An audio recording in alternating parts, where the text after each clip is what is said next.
Что такое литература? Кто-то считает, что знакомиться с ней нужно обязательно. Она развивает интеллектуальные способности человека.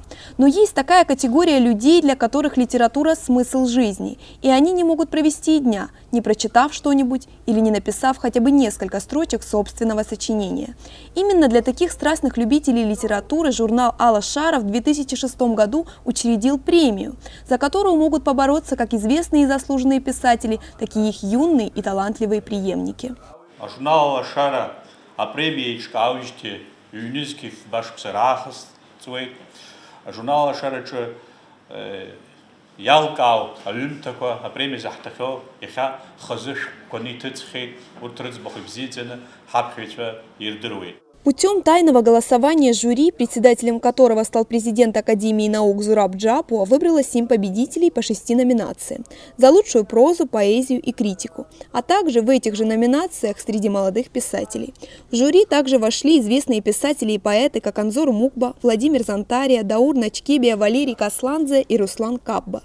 Премии по литературе удостоились Владимир Басария, Вячеслав Бегуа и народный писатель Абхазии Алексей Гогуа.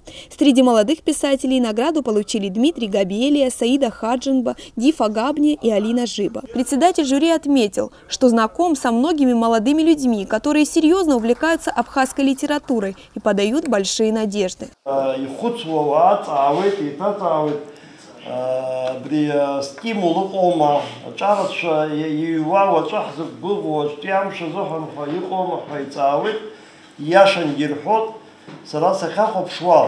Литература дарат захмузукурша таратша агылды чоп и гылахет абхека геразкашова барту. Алина Жиба, молодая абхазская поэтесса, получившая премию уже во второй раз, считает литературу одной из главных составляющих своей жизни. Девушка по профессии филолог родного языка. Она занимается переводами, пишет стихи и прозу.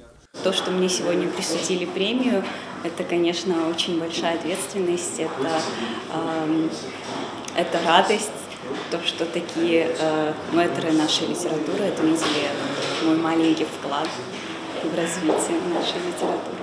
Каждому победителю вручили денежное вознаграждение в размере 20 тысяч рублей. Редактор журнала «Алла Шара» сказал, что в скором времени эта сумма должна увеличиться. Но для творческих людей важно не столько материальное вознаграждение, сколько признание их таланта. Амелия Сатурян, Раму Камки, Абаза ТВ.